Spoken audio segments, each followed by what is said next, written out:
Jujutsu Kaisen chapter 243। तकावा और केंजाकू stage की तरफ बढ़ते हैं। तकावा कहता है गुड इवनिंग, तो आप सब कैसे हो? केंजाकू कहता है क्या तुम इस वेडनेसडे फ्री हो? ये तुम अब पूछ रहे हो? हमने स्टार्ट कर दिया है, तुम्हें पता है ना। वैसे जब तक मैं तुम्हें घर में शिफ्ट करने में मदद नहीं कर रहा हूँ तब तक तो मैं फ्री हूँ। अच्छा तो ऐसा है, रुको, तुम मुझसे सिर्फ काम करवाना चाहते हो, है ना? केंजाकू कहता है वेलकम, हम हैं पिंच और चांस। अगर तुम हमें एक साथ रखो तो हम बन जाएंगे पिंचान। याद रखना आसान है ना? नहीं, ऐसा असल में नहीं है। मैं तकावा हूँ और ये केंजाकू, और आप सबसे मिलकर खुशी हुई। वैसे तुम्हें मोमोतारो की स्टोरी का पता है ना? नहीं, बिल्कुल भी नहीं। ड्रामे मत करो, हर किसी ने ये स्टोरी सुनी है। क्या तुम्हारे पेरेंट्स ने ये स्टोरी तुम्हें नहीं सुनाई? नहीं, मैं मजाक नहीं कर रहा, मैंने सच में नहीं सुनी। मुझे एक सिंगल मदर ने पाला और उनके पास कभी भी मेरे लिए टाइम नहीं था। ओह, मुझे पता नहीं था, लगता है मैंने गलत बात बोल दी। तुम लोग सोचते होंगे कि मैं बुरी कंडीशंस में पला बड़ा, है ना? ऐसा नहीं है। मेरी माँ ने मुझे हमेशा स्टोरी सुनाया करती थी और हमारी फेवरेट थी मोमोतारो। रुको, तो तुम्हें पता है, फिर तुम झूठ क्यों बोल रहे थे? मैं हमेशा अकेला था, इसीलिए मुझे बस थोड़ी सी अटेंशन चाहिए थी। मेरी माँ हमेशा बिजी होती थी। तुम्हें पता है, अभी तुमने मेरा पूरा मूड ख़राब कर दिया। केंजाकू कहता है सच में? तुम्हें लगता है कि तुम फनी हो, पर अभी तक मुझे तुम्हारी गलती याद है। गलती? कौन सी गलती? तुम्हारी प्रॉब्लम क्या है? मैं सबको वो स्टोरी सुनाने वाला था जिसके बारे में सबको पता है, ताकि टेंशन कम हो जाए।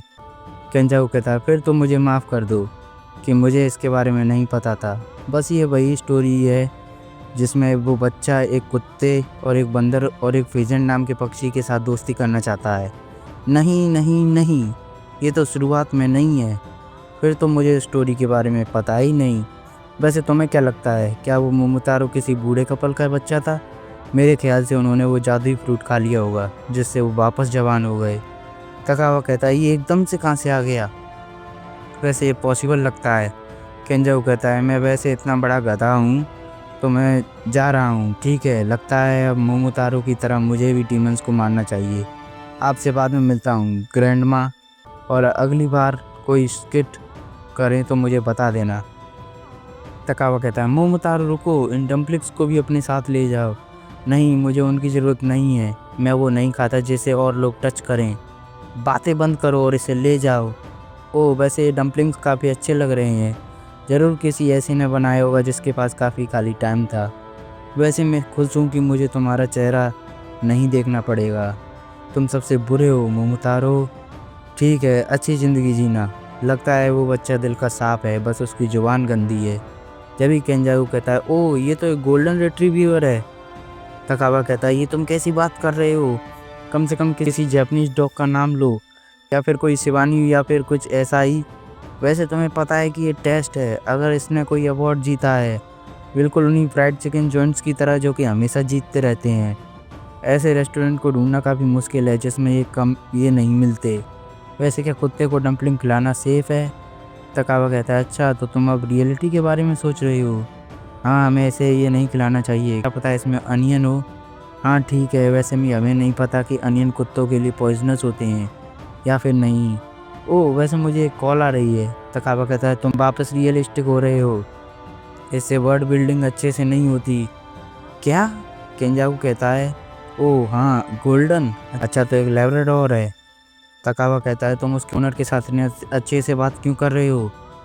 केंजाकू कहता है वो नेरीमा में रह रहे हैं, यहाँ से आधे घंटे तक चल कर जाना पड़ेगा। पर तुम तो डीमंस को मारने जा रहे थे, लगता है हमें पहले कहीं और जाना पड़ेगा। वैसे क्या डीमंस के पास उनका फ़ोन नंबर है? मुझे उनकी साइट पर चेक करना चाहिए। अच्छा, लगता है तुमने चीज़ों को कंसिस्टेंट रखना छोड़ दिया है। केंजाकू कहता है वैसे इस रेस्टोरेंट को देखो, इसे 2.1 स्टार मिले हैं। तकावा कहता है तुम हमेशा रिव्यूज़ पर ट्रस्ट नहीं कर सकते। केंजाकू कहता है हमें रिजर्वेशन को कैंसिल करना है। क्या कैंसिलेशन फ़ी भी लगेगी? अच्छा ठीक है, फिर तो हम बंदर और फीजेंट को पहले ही भेज देंगे। तकावा कहता है रुको, क्या क्या क्या? मंकी और फीजेंट जाते ही हार जाएंगे? क्या तुमने स्कूल में नहीं पढ़ा कि हमें अपने फॉसिल्स को डिवाइड नहीं करना चाहिए? नहीं, यहाँ पर तुम गलत हो। क्या तुमने कभी भी एयर फोर्स सुप्रीमेसी के बारे में नहीं सुना? और तुम्हें क्या लगता है फीजेंट हवा में क्या करेगा? वो ऊपर से ही उनके ऊपर बॉम्ब छोड़ देगा। उसका सिट कारपेट बॉम्ब भी उसका अल्टीमेट अटैक है। तकावा कहता है तुम तो स्कूल के बच्चों जैसी बातें कर रहे हो। लगता है हमें जल्दी डिसाइड करना पड़ेगा। क्या हम जोन के ओनर को ऐसे ही चिंता करवाने वाले हैं? क्या तुमने कुत्ते का नाम भी रख लिया? या फिर हमें बंदर और फीजेंट की ज़िंदगी का बलिदान देना पड़ेगा? मुझे लगता है कि हमें उनकी ज़िंदगी को ही चुनना चाहिए। चलो पहली चीज़ें पहले करते हैं, हमें पीजेंट के पंख उखाड़ने पड़ेंगे। तकावा कहता है ये तो एक ट्विस्ट है, पर क्यों? क्योंकि एक पेट के ओनर को ऐसे चिंता करवाना काफ़ी अनफिजेंट है। हाँ तुमने कितना अच्छा पंच मारा। वो अभी तक हंस रहे हैं। केंजाऊ कहता है ओए तुम ठीक हो ना? हाँ बस मैं सोच रहा हूँ कि अब टाइम हो गया मेरे ड्रीम शो के ख़त्म होने का। अभी तक तुम कह सकते थे कि मुझे कॉमेडियन की स्पेलिंग भी नहीं आती थी, पर यहाँ पर तुम्हारी फ़ैन गर्ल्स को भी देखकर मुझे खुशी हो रही है। मैं ये करते रहना चाहता हूँ, मैं नहीं चाहता कि यह ख़त्म हो। केंजाऊ कहता है रो मत, तुम मूड को ख़राब कर दोगे। बस हमारा हो गया लेडीज़ एंड जेंटलमैन। तकावा बिल्कुल सेटिस्फाइड था। तकावा कहता है थैंक्स। जब ही केंजाऊ कहता है तुम्हें पता है वहाँ पर तुम काफ़ी अच्छे थे। जब ही केंजाऊ के पीछे यूटा आ जाता है। केंजाऊ कहता है कर्स टेक्निक रिवल्सर एंटी ग्रेविटी। पर ओकोत्सु उसके पीछे पहुंच चुका था, वो उसकी गर्दन को ही काट देता है। केंजाऊ सोचता है कैसे ओकोत्सु यहाँ पर क्या कर रहा है? उसकी इतनी सारी कर्स एनर्जी को मुझे नोटिस करना चाहिए था। अच्छा मुझे समझ में आया, वो नहीं चाहता था कि सो बीच में रुके। केंजाऊ की गर्दन अलग पड़ी थी। केंजाऊ कहता है क्या शुरुआत से ही तुम्हारा यही प्लान था? यूटा कहता है तकावा-सान लोगों को नहीं मारते। केंजाऊ कहता है अच्छा ठीक है, पर ऐसे मरना काफ़ी शर्मनाक है। पर मेरी बिल आगे भी पास होती रहेगी। और ये चैप्टर यहीं पे ख़त्म हो जाता है। तो मिलते हैं नेक्स्ट चैप्टर में, तब तक के लिए टाटा बाय बाय।